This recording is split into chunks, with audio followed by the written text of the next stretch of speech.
በኢራን ላይ ያልተሞከረ ምን ነገር አለ ነው ዛሬ የሚለውን ጉዳይ የምንመለከተው። በኢራን ላይ የአየር ኃይል ጉዳይ ተሞክሯል። አሜሪካና እስራኤል አለን በሚሉት የአየር ኃይል አቅም ሞክረዋል፣ ጥረዋል። ከዛ የእግረኛ ወታደር ጉዳይንም ጭምር ያው ታሳቢ ተደርጎ ነበረ።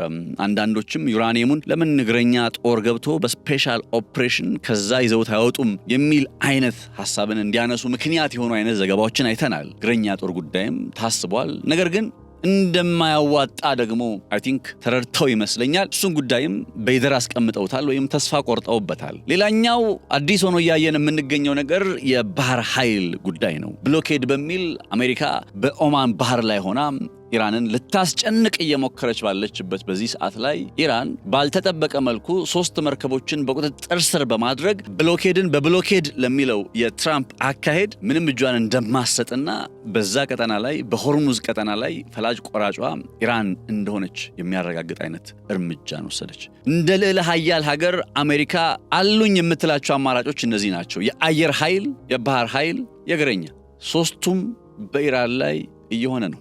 ነገር ግን የሚፈለገው ውጤት እየመጣ አይደለም። የጦርነቱ አዝማሚያም በመቀየር ላይ ይገኛል። ይህ ነባራዊ ሁኔታ ዛሬ በጥልቀት የምንመለከተው አበይት ጉዳይ ነው። የልዕለ ኃያል ሀገራቱና የቀደሙት ኢምፓየሮችን ምን ያመሳስላቸዋል? ጥጥና ስኳርን በብሪቴን መርከቦች ብቻና ብቻ እናጓጉዛለን ሲሉ የነበሩ የዩናይትድ ኪንግደም ኢምፔሪያሊስት ንጉሠ ነገሥታት ዛሬ ደግሞ በሌላ መልክ ልንል እንችላለን የዓለም ነዳጅ በዶላርና በዶላር ብቻ ነው የሚገበያየው ብለው ዓለምን እነሱ ባሰመሩት ወይም በቀደዱት ቦይ ብቻ እንድትፈስ ለማድረግ ጥረት እያደረጉ ነው። ኢራን ውስጥ የዛን ማሳያ አንድ መልክ እንመለከታለን፣ እናያለን። ሰላም ጤና ይስጥልን ክብራትና ክብራን የገበያ ፖድካስት ቤተሰቦች፣ ነጻነት ላቀው ነኝ። በገበያ ፖድካስት ዛሬ ቀደም ብዬ ነገርኳችሁን ርዕሰ ጉዳይ በጥልቀት እንፈትሻለን። የአሜሪካ የጦር መሳሪያ አቅርቦቷ ተመናምኗል።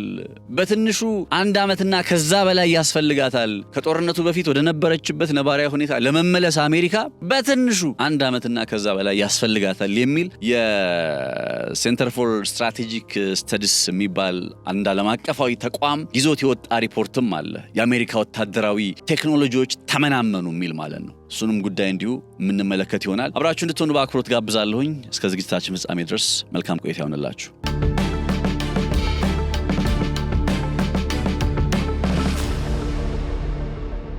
ኢራንና የአሜሪካ ብሎም የእስራኤል ጦርነት ከተጀመረ ወዲህ መቼስ እንደ አሜሪካ ያክል ተጋላጭ የሆነ ሀገር የለም ብንል ማጋነን አይሆንም። በጣም በብዙ መልኩ የአሜሪካን ተጋላጭነት እያየን ነው። የአሜሪካን ዊከስት ፖይንት የሚባለውን ነገር እያየን ነው። ለምሳሌ በዚህ በመካከለኛው ምስራቅ ያሏት የጦር ሰፈሮች አሁን በቀጣይ ምናልባት የጦርነት ከቆመ በኋላ ወደ ቀደመ ይዞታቸው ሲመለሱ እንደታሰበው የገልፉ ሀገራት የምንላቸው ይህንን የተኮለኮሉ የአሜሪካ የጦር ሰፈሮች የሚፈልጉትን አይነት ጥበቃ እንደሚያከናውኑላቸው ያስቡ ይሆን የሚለው ጥያቄ በጣም እየተነሳ ይገኛል። ለዚህ ደግሞ በጣም መሰረታዊ ምክንያት የሆነው ያው ከጦርነቱ ጋር ተያይዞ አሜሪካ የሚሳኤል ክምችት በአንድም ይሁን በሌላ በዚህ ጦርነት ምክንያት የመመናመን አደጋ ውስጥ ሊገባ እንደሚችል ታሳቢ የሚያደርጉ አይነት ሪፖርቶች በመውጣት ላይ መሆናቸው ነው። እርግጥ ነው ይህንን ስል የሌላው ሀገርስ ለምሳሌ ኢራንስ የጦር መሳሪያ ክምችቷ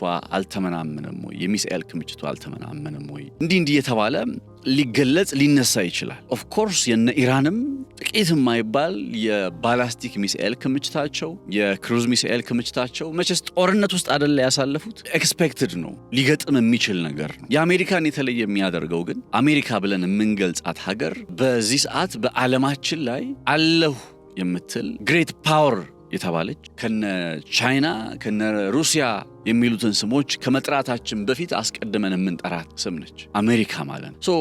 አንድን ግሬት ፓወር ልዕለ ኃያል ሀገር ያደርጉታል። በቃ ምንድናቸው የሚያደርጉት የሚለውን ሐሳብ በተወሰነ እንመልከተው። የሚሳኤል ክምችት እጥረቱ ጋር በተገናኘ የክራይሲስ ግሩፕ ይዞ የወጣው ሪፖርት አለ። ገብታችሁ ልትመለከቱ ትችላላችሁ። ክራይሲስ ግሩፕ ኢንተርናሽናል ተቋም ነው። ዓለም ላይ ግጭቶችን፣ ጦርነቶችን ቀድሞ እየገመተ የት አካባቢዎች ላይ ችግር ሊመጣ ይችላል፣ ምን አይነት ነባራዊ ሁኔታ አለ፣ ጦርነቱ ምንድነው ምናምን የሚሉት ጉዳዮችን በጥልቀት የሚተነትን የሚያቀርብ ነው። ሶ ቤዚካሊ ክራይሲስ ግሩፕ ሪፖርት አለ፣ ወደ በኋላ ላይ እመለስበታለሁ ልላችሁ ፈልጌ ነው። ከዛ በፊት ግን ስለ ልዕለ ኃያል ሀገርነት አንድ ፖይንት ላነሳላችሁ ወድጃለሁ ዛሬ። ልዕለ ኃያል ብለን በዓለም ላይ የምናስቀምጣቸው ሀገራት በዚህ ሰዓት ላይ እንዳልኳችሁ አሜሪካ፣ ቻይና፣ ራሽያ የሚል ዝርዝር ልናስቀምጣቸው እንችላለን። 3 ግሬት ፓወር። ኢራን አሁን የመሬት አቀማመጧን ተጠቅማ የመሬት አቀማመጧ ይዞላት የመጣው እድል ከዛ በዚህ በአሜሪካ ጋርና ከእስራኤል ጋር እንግዲህ ሁለት ጠንካራ የሚባሉ በዓለም ላይ አለ የሚባል የአየር ኃይልን የያዙ ሀገራት ከነሱ ጋር ጦርነት ገጥማ ስቲል ቀጥላለችና ይሄ የኢራን አቅም ምናልባት በመጪዎቹ ጊዜ በተለይ በዓለም የነዳጅ አቅርቦት ላይ በዓለም የንግድ ሰንሰለት ላይ የደገነችው አደጋ በመጪዎቹ ጊዜ ኢራንን ምናልባትም ወደዛኛው አይነት ወደ ልዕለ ኃያል ወደምንላቸው ሀገራት ተርታ እንድትሰለፍ መንገዷን እየጠረገችበት ነው የሚል ሐሳብ ይሰማል ይደመጣል። ኤኒዌይ ልዕለ ኃያል ብለን የምንገልጻቸው ሀገራት ቤዚክሊ በጦር መሳሪያ ዝግጅታቸው በጦር መሳሪያ አቅማቸው በተመለከተ የኤር ፎርስ አየር ኃይል በጣም ጠንካራ የሆነ አየር ኃይል፣ ከዛ የግራውንድ እግረኛ ማለት ነው፣ ከዛ የባህር ኃይል የሚባሉት ሶስቱ እነዚህ ከላኪያ ኃይል ክፍሎች ለአንድ ልዕለ ኃያል ነኝ ብሎ ራሱን ፖርትሬይ ለሚያደርግ ወይም ደግሞ ልዕለ ኃያል ለሆነ ሀገር እጅግ በጣም ቁልፍ ነገሮች ናቸው። አሁን ኢራን ላይ አሜሪካ መጀመሪያ ስትገባ የጀመረችው በምንድን ነው? በኤር ፎርስ ነው፣ በአየር ኃይሏ ነው። አየር ኃይሏን ተማምና ነው የገባችው ማለት እንችላለን። አየር ኃይሏን ተማምና አሜሪካ በኢራን ላይ በጣም ተደጋጋሚ የሆነ እንግዲህ አንዳንድ መረጃዎች እስከ 15000 ድረስ የሚጠጉ ኢላማዎችን በኢራን ውስጥ መምታት ይችለናል ይላሉ። አሜሪካና እስራኤል በጋራ በመሆን ማለት ነው። ሶ ይህን ያክል ኢላማ በኢራን ውስጥ ሲያከናውኑ ሲደበድቡ ማሳካት የሚፈልጓቸው በርካታ ነገሮች እንዳሉ ይታወቃል። ከአገዛዝ ለውጥ ጀምሮ ነዳጁን መቆጣጠር፣ ሆርሙዝን መቆጣጠር፣ ዩራኒየሙን መቆጣጠር፣ ሌላም ስላቸው የነበሩ ነገሮችን ከሰሞኑ እና ያንን ነገር በአየር ኃይል የበላይነት እንደሚቀዳጁ አስበው ነው በዛ ደረጃ ያንን ከባድ የሆነ የአየር ኃይል እርምጃ ሲወስዱ ነበር። ነገር ግን ያ የአየር ላይ ድብደባ ያው ኢራን አብዞርብ ማድረግ ቻለች። የተፈጸመባትን ድብደባ ዋጥ ማድረግ ቻለች። በቃ መቀበል ቻለች፣ መቋቋም ቻለች። መቋቋም ኢነሴንስ እየቆሰለች እየተጎዳችም ቢሆን አልተንበረከከችም፣ አልወደቀችም። ይባሱኑ ጠንካራ ያጸፋ ምላሽ ካሰቡት በላይ የሆነ ጥቃት እየሰነዘረች ያው ጦርነቱ በተኩስ አቁም እስከቆመበት ጊዜ ድረስ ቀጠለ። የአየር ላይ የበላይነት ከዚህ ቀደም በነበሩ የዓለም ታሪክ አጋጣሚዎች ላይ እንደምታውቁት ለመጀመሪያ ጊዜ አውሮፕላኖች በጦርነት ውስጥ ኢንቮልቭ አድርገው ተሳትፈው ውጊያ ላይ ጥቅም ላይ መዋል የጀመሩት በአንደኛው የዓለም ጦርነት ወቅት ላይ የአየር ኃይል የበላይነቱ አንድ ትልቅ ጥቅም ሰጥቷል የሚባለው ሜካናይዝድ ሆነው ወታደራዊ እንቅስቃሴዎች አሁን በምናየው መልኩ በአንድ ላይ ነበር የሚንቀሳቀሱ። የሆነ ሀገር ወታደር በሆነ የጦር ግንባር ላይ አይደል፣ ለምሳሌ ዘ ባትል ኦፍ ዋተርሉል ብንል ለምሳሌ አክቹሊ ዋተርሉ እንኳን የናፖሊዮን ነው። የናፖሊዮንና የእንግሊዞቹ ጦርነት ነው፣ የዩናይትድ ኪንግደም። በአንደኛ የዓለም ጦርነት ላይ ብቻ የሆኑ ጦርነቶችን እናስታውስ አሁን አምሮ ለሚመጣጣፍ እና የሆነ የጦር ግንባር ላይ ፊት ለፊት በአንደኛው ወገን በጀርመን ወገን ከዛ በእነ አሜሪካ በእነ እንግሊዝ ወገን ይሰለፉና የሆነ ቦታ ላይ ይሄ የኮማንድ ኤንድ ኮንትሮል ሴንተር የሚባለው ቦታ ማዕከላዊ የማዘዣና ትዕዛዝ የማስተላለፊያ ስፍራ ኮማንድ ኤንድ ኮንትሮል ሴንተር የሚባለው እሱ ጠቅላላ የወታደሮቹ እንቅስቃሴ የሆነ የተበታተነ ነው ልንል በምችል ስካተርድ ሆኖ ስለማይሄድ በአየር ላይ ድብደባ የአቅርቦት ሰንሰለትን መቁረጥ ከቻላችሁ በቀላሉ በጦርነቱ ላይ በግራውንድ ኢንቬዥን በምድር ላይ ውጊያው ማለት ነው የበላይነትን መቀዳጀት ትችላላችሁ። ያ ግን በመጀመሪያው የዓለም ጦርነት ላይ ነው እንግዲህ የነገርኳችሁ ያለው ታሪክ። ከሁለተኛው የዓለም ጦርነት በኋላ ዓለም አንድ የተማረችው ነገር ይባላል። በተለይ እንደዚህ ጠንካራ የሚባሉ ሀገራት እስከ ሁለተኛው የዓለም ጦርነት ድረስ መጥተው የገባቸው ነገር የአየር ላይ የበላይነት የያዘ ሀገር ሙሉ በሙሉ ሊያሸንፋቸው እንደሚችል በማሰብ አንደኛ የኮማንድ ኤንድ ኮንትሮል ሴንተራቸውን መበታተን፣ በተለያየ መልኩ መበታተን። ሁለተኛ ነገር ደግሞ የአቅርቦት ሰንሰለታቸውን በአንድ ወጥ በሆነ መስመር ላይ ብቻ ጥገኛ ለማድረግ የመሳሰሉት ቴክኒኮችን እየተጠቀሙ የአየር ላይ የበላይነት በያዘ ሀገር እጅ እንዳይሰጡ ወይም እንዳይንበረከኩ ማድረግ ጀመሩ። በጣም በርካታ ጦርነቶችን በዚህ ረገድ ማንሳት። ስለዚህ ከሁለተኛ የዓለም ጦርነት በኋላ በነበሩት ጊዜያት የአየር ላይ የበላይነት አለ ተብሎ ስለታሰበ ጦርነትን ማሸነፍ እንደማይቻል ታሪክ ያስተምራል ወይም ታሪክ ያሳያል።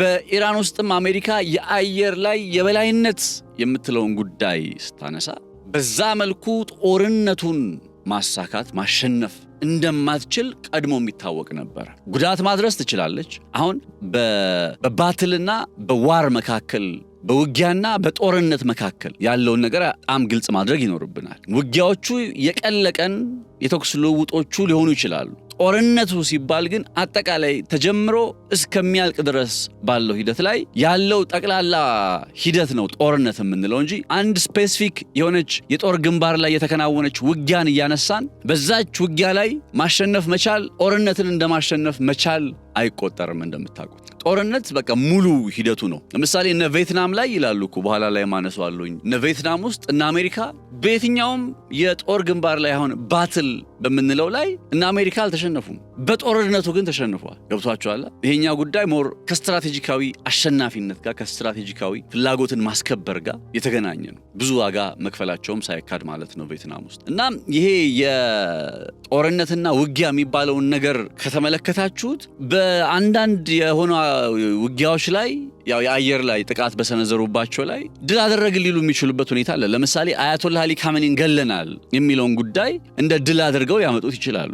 የኢራንን በርካታ የባላስቲክ ሚሳኤል የሚወነጭፉባቸው ምሽጎችን አውድመናል። አሁን አይታችሁ ከሆነ እስራኤል 90% ገደማ የኢራንን የባላስቲክ ሚሳኤልና የድሮን እንቅስቃሴ አቅም አመድ አድርጌያለሁ ትላለች እና አሜሪካ 60-70% እንደዚህ ምናምን ይላሉ። ባለፈው በገለልተኛ ቡድን የተከናወነ CNN መሰለኝ እንዲያውም አንድ ሪፖርትን ይዞ ወጥቶ ነበረና እንዲያውም ከግማሽ በላይ የሚሆነው የኢራን የባላስቲክ ሚሳኤልና የድሮን አቅም አልተነካም፣ ኢንታክት ነው። እንግዲህ ይህን የሚለው ማነው? CNN ነው። እና አሜሪካ ይሄን ያክል በአየር ላይ ድብደባ ወድመናታል፣ ምን ብለናታል እያሉ እነ እስራኤል እንደዛ እያሉ ግን CNN ምን ይላል? CNN የሚለውን ነገር እየነገርኳቸው ያለሁት ያው የራሳቸው መገናኛ ብዙሃን ያመጣው መረጃ እንደሆነ እንድታውቁት ብዬ ነው። እና በእነሱ መረጃ መሰረት ከ50% በላይ የሚሆነው የሀገሪቱ የኢራን እንትን ኢንታክት እንደሆነ በምርመራ መረጃ ዘገባ ደርሼበታለሁ የሚል ነገር ይዞ ወጥቷል። በእንትን አኳያ ካያችሁት እና አያቶላህ መግደል እንደ አንድ የጦር ግንባር ድል ሊቆጥሩት ቢችሉም በጦርነቱ ላይ እንዳጠቃላይ ግን እንደ ድል ሊቆጠር አይችልም። ምክንያቱም ምንም ያሳኩት ግብ ምንም ያሳኩት ኦብጀክቲቭ ስለሌለና አሜሪካ የአየር ላይ የበላይነቱ አላዋጣም ማለት ነው። የመጀመሪያው አሜሪካ አለ የሚባለው የአሜሪካም ሆነ እስራኤል አለ የሚባለው የአየር ላይ የበላይነት አላዋጣም። በድብደባ እኮ ለምሳሌ ያክል የዛሬ 9 ወር ገደማ በሰኔ 2025 እንደ አውሮፓውያን አቆጣጠር እነ ዶናልድ ትራምፕ በድንገት ከእስራኤል ጋር ሆነው ፎርዶ እየተባለ በሚጠራ የኢራን የኒክሌር መርሃ ግብር ላይ ከባድ ድብደባ ያከናወኑበት ጊዜ ታስታውሳላችሁ። ይሄ የ12ቱ ቀን ጦርነት እያልን የምንገልጸው ጦርነት የኢራንን የኒክሌር መርሃ ግብር አነጣጥረው ጥቃት የፈጸሙበት ምናምን ድብደባ ያከናወኑበት ነው እና አሁንም የራሱ የሲኤንኤንን የምርመራ ዘገባ እንደ ምንጭ አድርጌ ይጠቀማሉ። በራሳቸው ያረጋገጡትና የዘገቡት መረጃ የሚያሳየው ምንድን ነው? ያኔ ሰኔ 2025 እንደ አውሮፓውያን አቆጣጠር ላይ በ12ቱ ቀን ጦርነት አሜሪካና እስራኤል በጋራ በመሆን ፎርዶ የተባለ የሚጠራ የኢራንን የጦር ሰፈር ኒክሌር ጣቢያ ያለበት የሚባለውን ቦታ ያዝድ የተባለ የሚጠራ የሚሳኤል ፎርትረስ እነዛ አካባቢዎች ላይ ፈጽመውት በነበረ የአየር ላይ ጥቃት ማሳካት የፈለጉት እንዲያውም GBU 57 እየተባለ የሚጠራና በዚህ ሰዓት በዓለማችን አለ ከሚባል መሬት ፈልፍሎ ማፈንዳት ከሚችል የቦምብ አይነት መካከል ተጠቃሽ የሆነ ቦምብን በመጠቀም የኢራንን የተራሮች አለት ልብ ፈልፍሎ ገብቶ የኒክሌር መርሃ ግብር ያለበትን ቦታ ላይ ፋሲሊቲዎች ያሉበት መሰረተ ልማቱ ያለበትን ቦታ እንዲሁም የሚሳኤል ምሽጎቹ ያሉበትን ቦታ እንደሚያፈነዳ ተስፋ ተደርጎ የተከናወነ ዘመቻ ነው። በቢቱ ቦምበሮቻቸው ቢቱ ማለት አሁን በዓለማችን ላይ በጣም ቅንጡ ነው ብለን ልንገልጽ ከምንችላቸው የአሜሪካ የጦር ጀቶች መካከል ይጠቀሳል። ቻይናም በዚሁ ቫሪያንት የስድስተኛው ትውልድ ቴክኖሎጂ ያመረተች እንደሆነ መረጃዎች ያሳያሉ። ኤኒዌይ የቢቱ ቦምበሮችን በቀጥታ ከአሜሪካ አብረረው ኢራን ውስጥ ሄደው በቀጥታ ነው የምላችሁ እንደዛ አይነት ወጥ የሆነ ተልእኮ ፈጽመው ከዛ ግን የየዝድ የሚሳኤል ፎርትረሶችን የኢራን የየዝድ የሚሳኤል ምሽጎችን ወይም ፎርትረስን እንዲሁም የፎርዶው የኒክሌር መርሃ ግብር መሰረተ ልማት ያለበት አካባቢን የተጣሉት ቦምቦች ፈልፍለው መግባት አልቻሉም። ይሄን ያለው ማን ነው? ነጻነት ላቀው አይደለም፣ CNN ነው። ስለዚህ የአየር ላይ የበላይነቱ በኢራን ውስጥ ውጤት አላመጣም የሚለው ድምዳሜ ከነዚህ መረጃዎች በመነሳት ነው። እንደ አንድ ልዕለ ኃያል ሀገር አሁን አሜሪካ የአየር ላይ የበላይነቷ የምትፈልገውን ግብ እነ ትራምፕ የሚፈልጉትን ግብ አላሳካላቸውም ከተባለ ቀጣይ አማራጯ ምንድነው? ለዚች ሀገር ነው ለአሜሪካ የምትፈልገውን ነገር ለማሳካት ቅድም የዘረዘርናቸውን እነዛ ያልተሳኩም ብለን ትላንት ያነሳናቸውን እነዛን ነገሮች ለማሳካት ቀጣዩ ምንድነው የምታደርገው ሲባል እንደ አንድ ልዕለ ኃያል ሀገር ሁለተኛ አማራጯ ሊሆን የሚችለው የእግረኛ ወታደር ጉዳይ ነው፣ የግራውንድ ኢንቬዥን። ይሄንን ነገር ለምሳሌ ኢራቅ ውስጥ መጀመሪያ የአየር ላይ ድብደባውን ካከናወኑ በኋላ በሳዳም ሁሴን ጊዜ ማለት ነው 2003 ላይ ከአየር ላይ ድብደባው ተከትሎ ነው እግረኛ ወታደሩ ወይም አሜሪካ መራሹ ጦር እያሉ የሚገልጹት የጦር ኃይል የኢራቅ ውስጥ የገባው።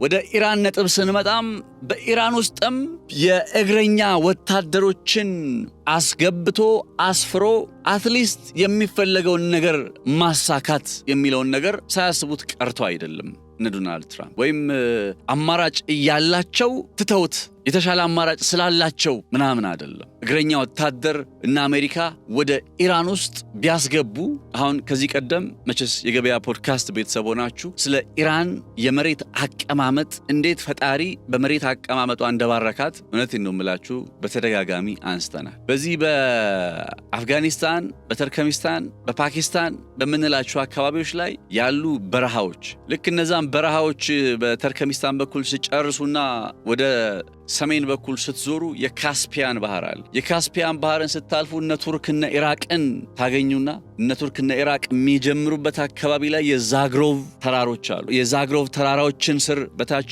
እስከ ኩዌት አካባቢ ባለው ስፍራ ላይ ሲጨርሱ የፐርሺያን ገልፍ ቀጠና ይጀምራል። የፐርሺያን ገልፍ ባህር ይጀምራል። የፐርሺያን ገልፍ ጫፍ ላይ ማን አለ? ሆርሙዝ አለ። እነዛ ሶስቱ ደሴቶች ብዬ ነገርኳችሁን አስታውሱ። ከቀናት በፊት ስለ ሶስቱ ደሴቶች የሰራሁት ትንታኔ አለ። እዛ ቦታ ላይ ያሉ ቁልፍ ደሴቶች አሉ። ሶስቱ የኢራን ደሴቶች ሚስጥር የሚል እዛ ቦታ ላይ ሆርሙዝ የምንለው ስፍራ ማለት ነው። ከሆርሙዝ ቀጥሎ የኦማን ባህር አለ። ልክ የኦማን ባህርን ሲጨርሱ የህንድ ውቅያኖስ አለ። በኦማን ባህር በኩል ላይ ኦማን ባህርን እነ ኢራን አለች። በዛ ሳይድ ላይ የፓኪስታን የሚለውን ቦታ እናገኛለን። ሙሉ ዙሪያ የተከበበችበትን የመሬት አቀማመጥ ነው የነገርኳችሁ። ይሄ የመሬት አቀማመጧ የኢራን የመሬት አቀማመጥ አንደኛ እግረኛ ወታደር ወደ ኢራን ውስጥ ገብቶ ተልእኮ ለመፈጸም አዳጋች እንዲሆንበት የሚያደርግ መሰረታዊ ምክንያት ነው። የመሬት አቀማመጥ ምንም ልታደርጉት አትችሉም። የመሬት አቀማመጡን ምንም ልታደርጉት አትችሉም። የእግረኛ ወታደሮችን ወደ ኢራን ውስጥ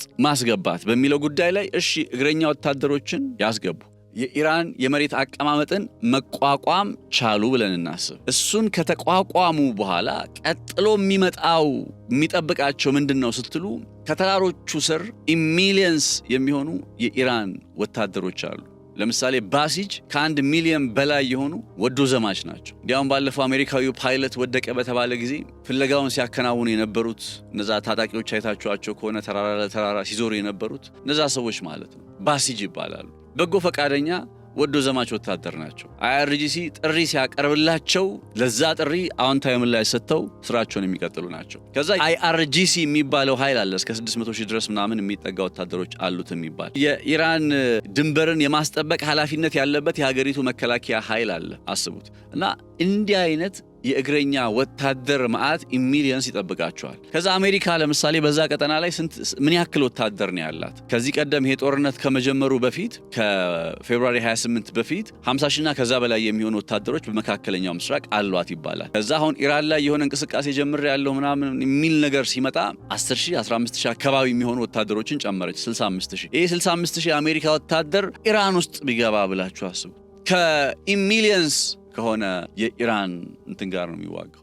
አሜሪካን ስፔሲፊካሊ ነጥለን ነው እያየን ያለ ነው። አሜሪካ ስፔሲፊካሊ ያው ከሌሎች ሀገራት ጋር ተባብራ ስትገባ እንዴት ይሆናል ምናምን ሌላ ቶፒክ ኦፍ ዲስከሽን ስለሆነ እዛ መሬት ላይ ባለው ነባራዊ ሁኔታ በገልፉ ቀጠና ላይ መሬት ላይ ባለው ነባራዊ ሁኔታ 65000 ወታደር ይዛችሁ ኢራን ውስጥ ገብታችሁ ቀልጣችሁ ነው የምትቀሩት። ለዛ ነው የእግረኛ ወታደር ኢራን ውስጥ ለማስገባት አሜሪካ አቅሙ የላትም የሚባለው። ወደዛችሁም ጠላችሁም ልትክዱት የማትችሉት ሀቅ ይሄ ነው። አቅሙ የላትም ኢነሴንስ እንዴት ነው ልታስገባ የምትችለው? አሁን በዛ ቀጠና ላይ ያላት 50000 60000 የሚሆን ወታደር ነው። ከዚህም ከዛም ያለውን ጠራርጋ አምጥታ መቼስ አታስገባ። እግረኛ ወታደራዊ ኃይል እንግዲህ ቅድም የአየር ኃይሉን አየን። በአየር ኃይል በኩል ሁለተኛው አማራጭ በምንድነው? በእግረኛ ወታደር በኩል። ሶስተኛው አማራጭ አንድ ልዕለ ኃያል ሀገር አለኝ ብላ ተጽዕኖ ፈጣሪነቷን ለመግለጽ ከምትጠቀማቸው ወታደራዊ አቅሞቿ መካከል ሶስተኛው ማን ነው ካልን የናቫል ወይም ደግሞ የባህር ኃይል የምንለው ጉዳይ ነው ማለት ነው። ይሄ ነባራዊ ሁኔታ አሁን ላይ ኤግዛክትሊ አሜሪካ በዚህ ቀጠና ላይ ያለችበትን ነባራዊ ሁኔታ ያሳየናል። አየር ኃይል ሞክራለች። እግረኛ ወታደር የማስገባት ሂደት ያው ወርክአውት እንደማያደርግ ይታወቃል። ስለዚህ በባህር ኃይል የበላይነት አሁን አሜሪካ የመጨረሻ ተስፋዋን የመጨረሻ ጥረቷን እያከናወነች ትገኛለች።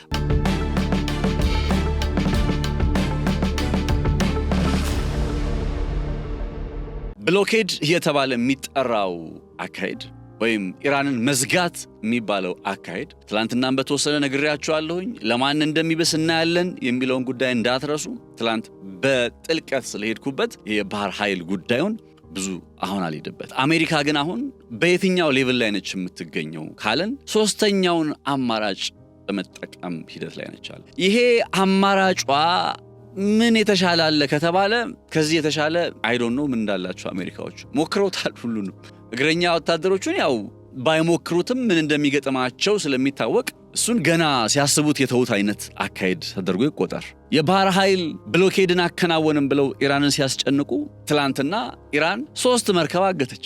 ኤምኤስሲ ፍራንሲስካ፣ ዩፎሪያና እንዲሁም ደግሞ ኤፓሚኖድስ የሚባሉ 3 መርከቦች የኢራን አብዮታዊ ዘብ ያቀረበላቸውን የቅድመ ማስጠንቀቂያ መልእክት አልተቀበሉም በሚል ተኩስ ተከፍቶባቸው በኢራን በቁጥጥር ስር ውለዋል። ከቀናት በፊት ከ3 ቀን በፊት እንደምታውቁት አሜሪካ የኢራንን አንድ መርከብ ይዛ ነበረ። ትላንትና ኢራን ስንት ያዘች? 3 ያዘች።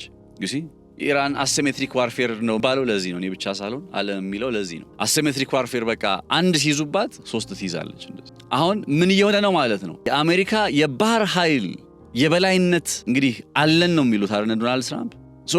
በተግባር በተጨባጭ ጥያቄ መነሳት ጀመረበት ማለት ነው። መቼ? ትላንትና። ለምን? ኢራን በግልጽ ያስቀመጠችው ነገር ምንድነው? ከዚህ ቦታ ላይ እኔ ካልፈቀድኩ በቀር አንድ መርከብ አይወጣም አይገባም። የኢራን መርህ ነው። እነዛ 3ቱ መርከቦች ከእውቅና ውጪ በሆነ መንገድ ነው ለማለፍ ጥረት የሞከሩት ተብሏል። ፐርሺያን ገልፍን አቋርጠው ለመውጣት የሞከሩት ከእውቅና ውጭ የሆነ መንገድ ነው። በነገራችን ላይ ኤምኤስሲ ፍራንሲስካ የምትባለው መርከብ ኤምኤስሲ ማለት ሜዲትራኒያን ሺፒንግ ካምፓኒ ማለት ነው። እና ይሄ ስለ ማን ነው እስኪ ኤምኤስሲ ፍራንሲስካ ብዬ ትላንትና ሳነብ የጄኔቫ ስዊዘርላንድ ውስጥ የተመሰረተ በ1970ዎቹ ስዊዘርላንድ ውስጥ የተመሰረተ ድርጅት ነው። የ155 ሀገራትን የመርከብ ላይ እንቅስቃሴያቸውን የሚያሳልጥ ተቋም ነው። በጣም ጠንካራ ዓለም ላይ አሉ ከሚባሉ ግዙፍ ከሚባሉት መካከል ነው። የዓለም 22% የመርከቦች የኮንቴነሮች እንቅስቃሴ በዚህ ኤምኤስሲ በሚባለው ሜዲትራኒያን ሺፒንግ ካምፓኒ በሚባለው አማካኝነት እንትን የተባለ ነው የተያዘ ነው። እና ከዛ አሁን ወደ ስቱዲዮ ስመጣ ጠዋት እንዳለ ኮንቴነሮችን እያየኋቸው በሚያልፉት በከባባድ መኪና እንዳለ ኤምኤስሲ የሚል ነገር እያየሁባቸው ነበርና እዚህኛ ሀገር ውስጥም በጣም ከፍተኛ የኮንቴነሮች እንቅስቃሴ የሚከናወነው በዚህ በኤምኤስሲ በሚባለው ድርጅት እንደሆነ እንድታውቁ ስለፈለኩኝ ነው። ላይክ እኔ ከምኖርበት ቦታ ወደ ስቱዲዮ በመጣበት ስፍራ ላይ ያለው እንዳለ ያዩዋቸው እንትኖች ላይ የኮንቴነሮች እንቅስቃሴ ላይ ኤምኤስሲ የሚል እንትን ተጽፎባቸው እስኪ አስተውሉት። እናንተም ዋንስ አንዴ ስታስተውሉት ከዛ ድግግሞሹን ታዩታላችሁና ኤምኤስሲ የሚባለው ተቋም ይሄ ነው ሜዲትራኒያን ሺፒንግ ካምፓኒ የሚባለው እና ከኢራን ትዕዛዝ ውጪ በመሆን ለማለፍ በሚሞክርበት ሰዓት ላይ ነው እንግዲህ ያቺ ኤምኤስሲ ፍራንሲስካ የምትባለው መርከቧ ራሱ የመርከብ አገልግሎትንም የኮንቴነር አገልግሎትንም ነው የሚሰጠው ድርጅቱ በእነ ኢራን ተይዛለች። እና የኢራን አብዮታዊ ዘብ እየወሰደ ያለውን ያጸፋ ምላሽ እንግዲህ ልብ አድርጉ። የባህር ላይ የበላይነት አለን በሚል እና አሜሪካ በፈለጉት መንገድ ኢራንን ኮንቴን ለማድረግ ሲሞክሩ ኢራንን በቃ ለመቆጣጠር ሲሞክሩ ኢራን ደግሞ አንደኛ በዛ አካባቢ ላይ ምንም አይነት ሰላማዊ እንቅስቃሴ እንደማይኖር ሁለተኛ ነገር ደግሞ ከሷ ፈቃድ ውጪ ማንም ሊንቀሳቀስ እንደማይችል ጭምር ያረጋግጥ አይነት እርምጃ ነው የወሰደችው አይ ሚን ሰፖርት እያደረኩ አይደለም በባህር ላይ የሚከናወኑ አሜሪካም ያከናወነችው ነገር ስህተት ነው አሜሪካ የኢራን መርከብ መያዟ ስህተት ነው ኢራንም እነዛ መርከቦች መያዟ ስህተት ነው ጥያቄ የለውም አደንደው ሰደ ግን ይሄ ሁሌ የምላችሁ ነገር አለ አይደለ በቃ መጀመሪያ አሜሪካና እስራኤል ይሄንን ጦርነት ሲጀምሩ ስህተት ነው ብለን ምን ጀምር ከሆነ ነው አሁን ወደምላችሁ አይነት ሐሳብ ውስጥ ያለውት እንጂ የነሱ ጉዳይ ሲሆን ልክ ሆኖ ኢራን ስታደርገው ስህተት የሚሆንበት ምንም ምክንያት የለም የሚለውን ጉዳይ ማንሳት ስለፈለኩ ነው እና በባህር ኃይል ጉዳይ ላይም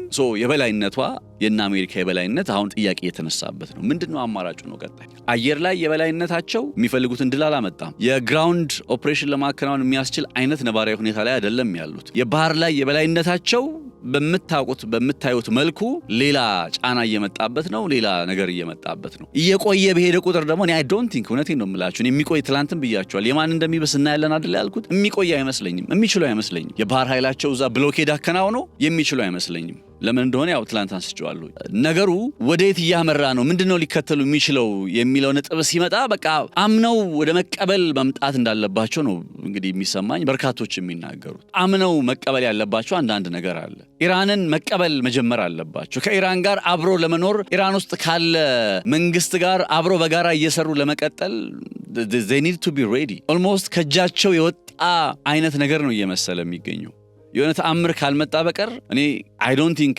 መቀልበስ የሚችለው አይመስለኝም በኢራን ውስጥ ያለውን ነባራዊ ሁኔታ በፍጹም መቀልበስ የሚችለው አይመስለኝም በጣም በብዙ መልኩ ከቁጥጥራቸው ውጭ ሆኗል ዋጋ ከሚከፍሉ በዚህ ጉዳይ ላይ ከኢራን ጋር ተከባብረው ወደሚኖሩበት አይነት ነባራዊ ሁኔታ መምጣት በሌላ ቋንቋ ዓለም ላይ የዩኒፖላር ዓለም ወይም አንድ አሜሪካ ብቻ እንደፈለገች ፈላጭ ቆራጭ ሆና የምትመራበት ዓለም ዩኒፖላር የምንለው ዓለም እንዳበቃለት በቃ ማለት አሁን ሌሎችም እንዳሉ መልቲፖላር ወደሚባለው የዓለም ስርዓት ውስጥ እየገባን መሆኑን መቀበል መጀመር አለባቸው መልቲፖላር ወደሚባለው ዓለም ውስጥ እየመጣን እና በዚህ መካከል ሌላ ከፍተኛ ስጋት ያለባቸው ምንድነው ካላችሁ እና አሜሪካ በጣም ከፍተኛ ስጋት ያለባቸው መግቢያ ላይ ከነገርኳችሁ ከዚህ ከጦር መሳሪያ አቅርቦት ጋር ተያይዞ ያለ ነባራዊ ሁኔታ ነው እንግዲህ በአየር ኃይል በምድር ኃይል በባህር ኃይል የመሳሰሉትን ጉዳዮች ተመለከትናቸው የስትራቴጂክና ዓለም አቀፍ ጥናት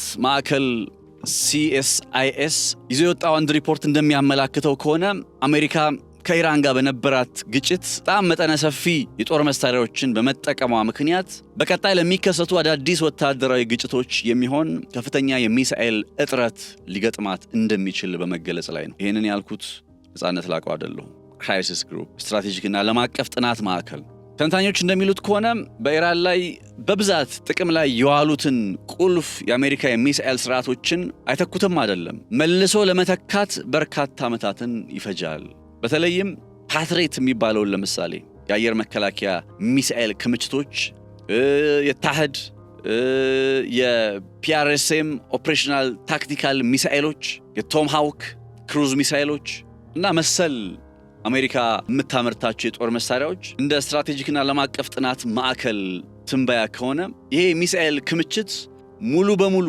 የኢራኑ ጦርነት ከመጀመሩ በፊት ወደ ነበረበት ሁኔታ ለመመለስ ከ42 እስከ 53 ወራት ሊወስድ ይችላል በትንሹ 1 ዓመት ይፈልጋል ነው የሚሉት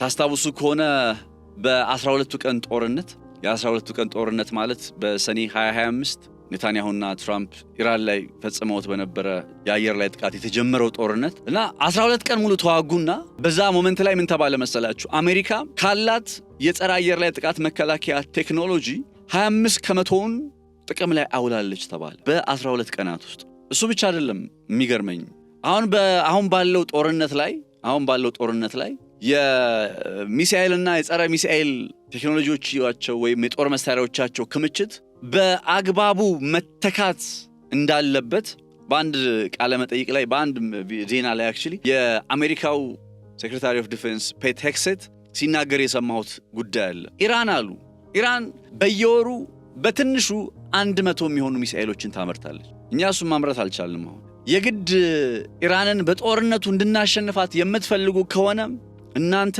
ከዛ ኢራን አቅም በ2 በ3 እጥፍ የበለጠ ሊኖራችሁ ይገባል እያሉ ማስጠንቀቂያ ሲሰጡ ምናስታውሰው ነው። የማምረት አቅማቸው ተመናምኗል ተብሎ ጨረታ ተነጥቀው የተባረሩ የጦር መሳሪያ አምራች ኩባንያዎችም አሉ። ባይዘው አሜሪካ ውስጥ እንደምታውቁት በዓለም ላይ ቶፕ 5 የምንላቸው የጦር መሳሪያ አምራች ኩባንያዎች 5ቱም ያሉት አሜሪካ ውስጥ ነው። 5ቱም ያሉት እነዚህ 5 ቶፕ 5 ከነ ሎኪድ ጀምሮ ማለት ከሎኪድ ማርቲን ጀምሮ 5ቱ የጦር መሳሪያ አምራች ኩባንያ በአሜሪካ የጦር መሳሪያ ፍላጎት ላይ በቶሎ ሊያመርቱ የሚችሉበት፣ በቶሎ ሊተኩ የሚችሉበት፣ በቶሎ ሆነም ቀረም በቃ ያለውን ክፍተት ሊሸፍኑ የሚችሉበት እድል የለም አይደለም እያልኳቸው ያለሁት። እንደ ሴንተር ፎር ስትራቴጂክ ስተዲስ መረጃ ወይም ትንበያ ከሆነ ግን ቢያንስ ከ42 እስከ 53 ወራት ድረስ ያስፈልጋቸዋል። እኔ ከዛ በላይ ሊሆን የሚችልበት እድልም ይመጣል። ስለዚህ እና አሜሪካ በዚህ ጦርነት ሳቢያ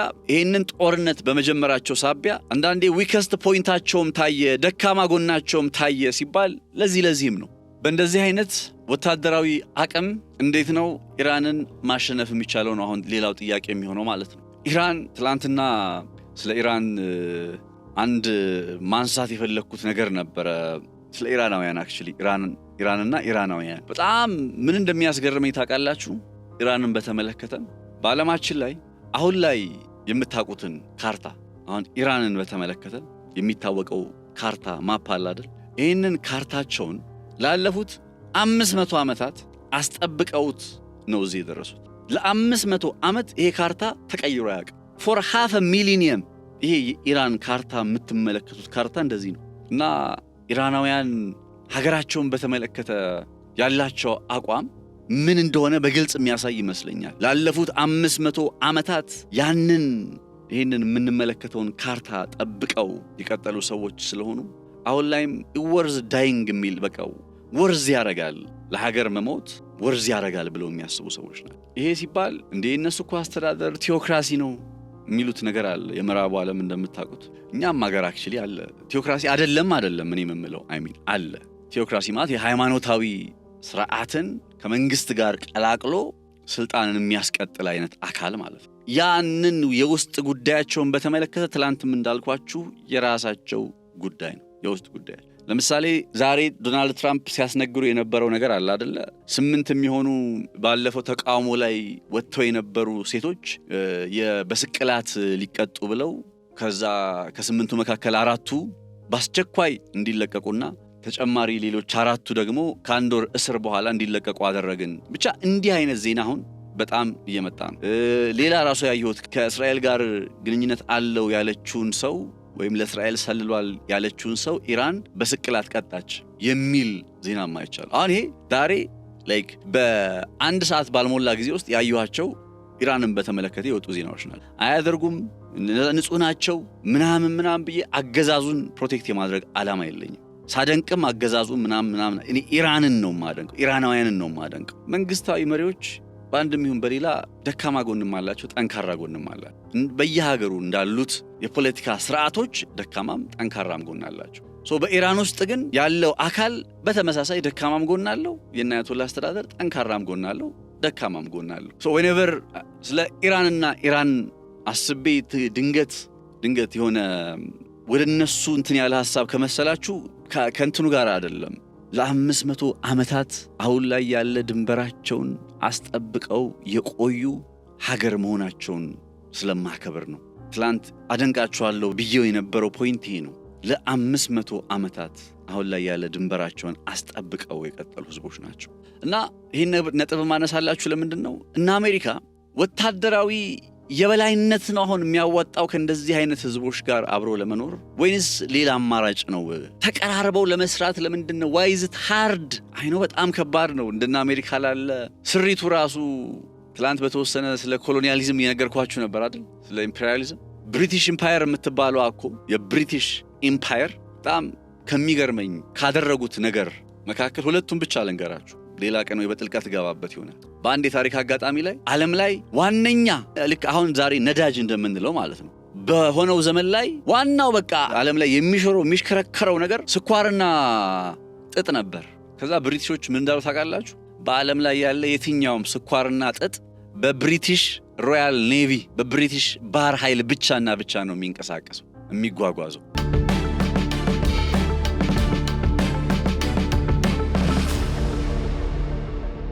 ዓለም ላይ ተጽዕኖአቸውን ሲያገኑ አንድ ያደረጉት ነገር ይሄንን ነው። ስኳርና ጥጥ በብሪቲሽ የባህር መርከቦች ካልሆነ በቀር ሌላ በምንም አይጓጓዝም አሉ።